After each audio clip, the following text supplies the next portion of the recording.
How's it going, guys? Past level question for pulmonary step 1 pediatrics TCK. 4-month-old boy. He was born at 26 weeks gestation, spent the first 2 months of his life in ICU on oxygen nutritional support. He's on home oxygen. Examination shows right axis deviation, allowed P2. Chest x-ray shows increased vascular markings, which is the following most likely explanation for these findings. Now, if you've been following my content, you've gone through my cardio PDF, this is very basic, the findings that I've listed here, okay? So right axis deviation is just the USMLE's way of saying right ventricular hypertrophy. It's that fucking simple, okay? So right axis deviation, wide splitting of S2, right bundle branch block. If you see those in a stem and you're like, don't know what they mean, they just mean right ventricular hypertrophy. Likewise, if they tell you left axis deviation, paradoxical splitting of S2, left bundle branch block, all of those mean left ventricular hypertrophy. Isn't it so simple? Very clean and easy, isn't it? Now, loud P2, this just means pulmonary hypertension. That's it. Now, they can say pulmonic component of S2. They can say just loud S2. If they say loud S2, 4 out of 5 times, that just means loud P2. Okay, loud A2 could mean systemic hypertension. But loud P2, pulmonary hypertension. Okay, the valve slams shut due to increased distal pressure. Chest trace shows increased vascular markings. It's just a buzzy way of them saying pulmonary hypertension. Okay, there's more blood flow. So let's just whip through the answer choice here. Choice A, bronchopulmonary dysplasia, correct answer. So this is a fibrotic lung disease in kids under the age of 1 that results from excessive oxygen exposure. Okay, now I told you it's past level. The kid was on oxygen in ICU.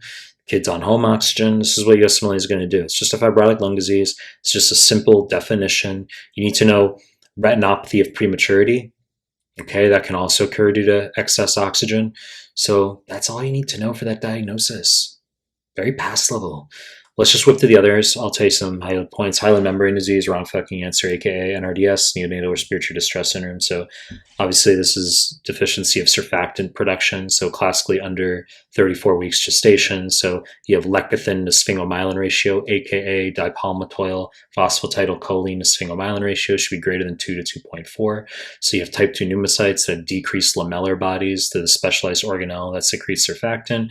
Surfactant normally keeps the alveoli patent, so we have increased elastic recoil if we have deficient surfactant. So compliance is ability to expand, elasticity is contractile force. So if the surfactant isn't there, which is lipophilic, we will have increased hydrophilicity, increased hydrophilic interaction between the alveolar surface area components, allowing for increased elastic recoil. Hyaline membrane disease, wrong fucking answer. Choice C, lymphangioliomyomatosis, wrong fucking answer. So never seen this show up on USMLE. Decided to be a flagrant asshole, throw it in here. Students don't know what's going on. They choose weird sounding shit.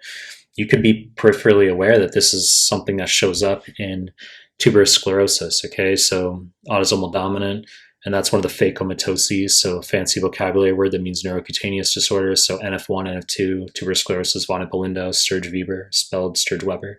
So tuberous sclerosis, you're going to get tubers within the brain. Okay, they're periventricular hamartomas. You can get subungual fibromas, so fibromas under the nail beds. You get adenoma sebaceum. Those are angiofibromas. They're papules on the face, nasal bridge, nasal labial folds, cardiac rhabdomyoma, renal angiomyolipoma. Wrong fucking answer. Choice D, primary pulmonary hypertension, wrong fucking answer. BMPR2 mutation. It's going to be a woman, 20s to 30s, non-smoker, who has loud P2, right axis deviation, okay, increased pulmonary vascular markings, okay?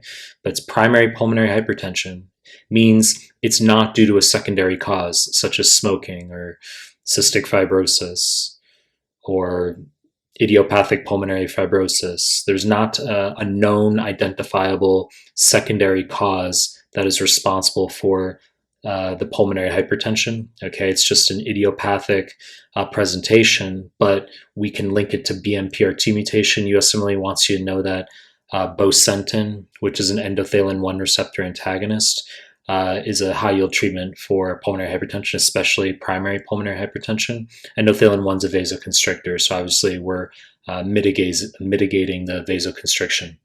Choice D, Wrong fucking answer. Choice C, TTN, transient tachypnea, newborn, wrong fucking answer.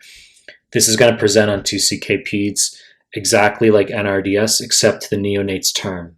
Okay, so you're going to be reading the question. You're going to be like, okay, you got a neonate, trouble breathing.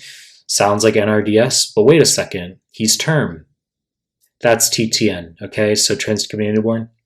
It's almost always due to cesarean section, where there's decreased compressive forces due to not being born through the vaginal canal, which normally will help push the amniotic fluid out of the lungs. So there's decreased clearance of amniotic fluid, also by the pulmonary lymphatics in TTN. So as I said, it's a term neonate where it sounds like NRDS. They can tell you chest x-ray shows fluid within fissure lines, whereas for NRDS, they can say reticular pattern or reticulogranular pattern. TTN, wrong fucking answer. You know the deal. I'm going to make more content. If you like my stuff, subscribe my channel. I appreciate your time. That's it.